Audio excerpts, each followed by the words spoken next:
up, book besties, and welcome back to my channel if I'm a new face to you. My name is Lauren, and today I am bringing you a review of a thriller that had me on the edge of my seat and flipping the pages like there was no tomorrow. Today we are diving into You've Got the Wrong Guy by Michael Jaymes.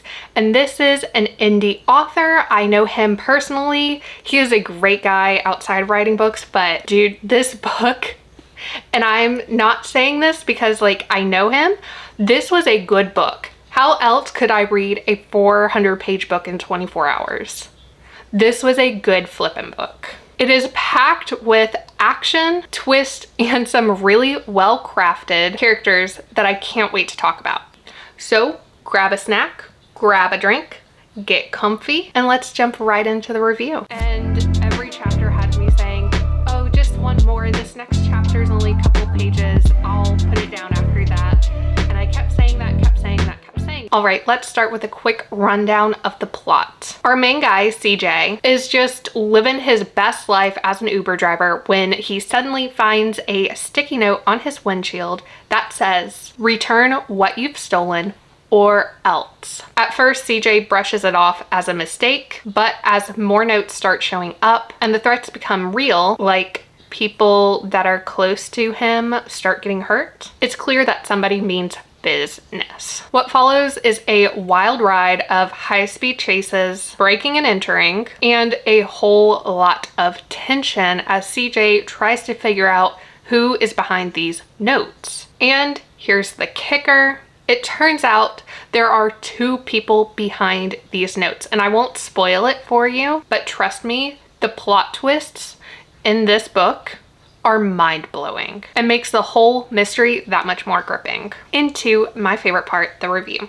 Let's talk about the characters because they are one of the reasons that I could not put this book down. CJ is such a well-developed character. He feels real, he feels flawed, and he feels relatable. But what really hooked me are the dynamics between CJ and his two best friends and his landlord/friend situation, and also the relationship between CJ and his estranged brother Adam, who he is trying to reconnect and mend those bonds. So the two best friends that I mentioned are right in the thick of it with him, trying to solve this mystery and figure out who is threatening CJ. And like I said, his estranged brother comes back into the picture. The relationships in this book feel very real and authentic, and you can really see the ups and downs, the trust, the doubts, the questions, and how they all come together in the end. It's like watching a real group of friends deal with a seriously crazy situation. And it's done so well that you can't help but get invested in the story. Speaking of getting invested, let's talk about the pacing and some standout situations in this book. You've Got the Wrong Guy is seriously action-packed, and it spans just over like 2 or 3 weeks of time for CJ, which means that the tension is constantly ramping up. I really loved how the story never slowed down. There was never a dull chapter, and every chapter had me saying, oh, just one more. This next chapter is only a couple pages. I'll put it down after that.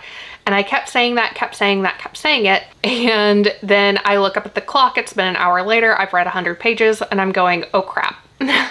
That is how good the pacing in the book is and how it just keeps you hooked. One of my favorite parts was following CJ and his friends and his brother as they started piecing together the clues that were tossed into the story. So the sticky notes, you know, this one character, you know, just small interactions and pieces of CJ's history. Michael Jaymes did a fantastic job at dropping these little hints throughout the story. And I'm the kind of reader who loves trying to catch those clues and trying to figure out what happened before the characters do and seeing if I'm right. And honestly, I am thinking about rereading the book just so that I can annotate it and catch all of these little clues now that I know what happens and be like, okay, I see what you did there. Now let's talk about that big reveal. When it finally comes out that CJ was being targeted not by one person, but by two, I was floored, and that these two characters had totally separate motives for why they were targeting CJ and that they weren't working together. One was kind of like a hired hitman, and his boss wanted what CJ supposedly stole back. And the other guy was the guy who stole the two briefcases. One had drugs and the other had money, I think. Maybe they both had drugs. And he had the same name as CJ, and he was trying to frame him so that he could get off scot-free. What I really loved about this twist is that it made sense. And also, Michael Jaymes did a really good job at manipulating the reader. And when I say manipulating, that's the best word I have for it right now. Maybe convincing is a better term. So he did a really good job at manipulating, convincing the reader into thinking that it was just one guy. I was second guessing myself the whole time up to this big reveal, this big plot twist. And that is one of the things that I love about a good thriller. It's that feeling of being led down one path only to have the rug pulled out from under you in the best possible way. The resolution of the story was really satisfying. It wasn't rushed, it felt natural, it felt at the right pace. In the last 100 pages of You've Got the Wrong Guy, everything just clicks into place. The way that the author wrapped up the different plot threads felt natural and not forced. And while the ending was definitely nail-biting, and I was really worried, it wasn't overly violent or gory or almost grotesque, which is something that I appreciated. Some thrillers can go a little bit too far in that direction, but this one kept the tension very high without crossing that line. It was an intense ending to the book in a way that left me feeling satisfied rather than overwhelmed. One of the themes that really stood out to me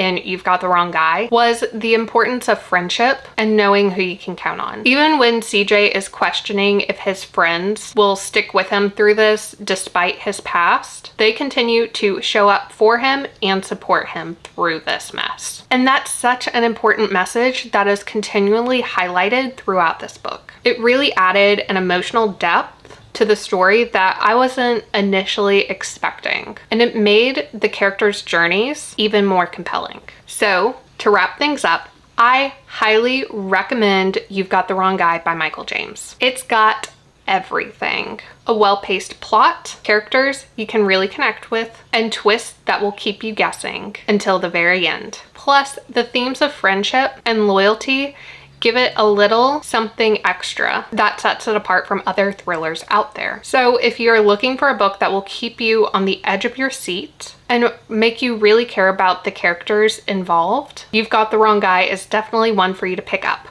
Also, it's available on Kindle Unlimited. All right, that's it for today's book review. Let me know in the comments below if you have read You've Got the Wrong Guy by Michael Jaymes, or if you're planning on picking it up. I'd love to hear your thoughts on it. And if you enjoyed this video, consider giving it a like, and don't forget to subscribe to my channel. I post a new bookish video every Tuesday and Friday for you to enjoy. Thanks so much for watching, Book Besties.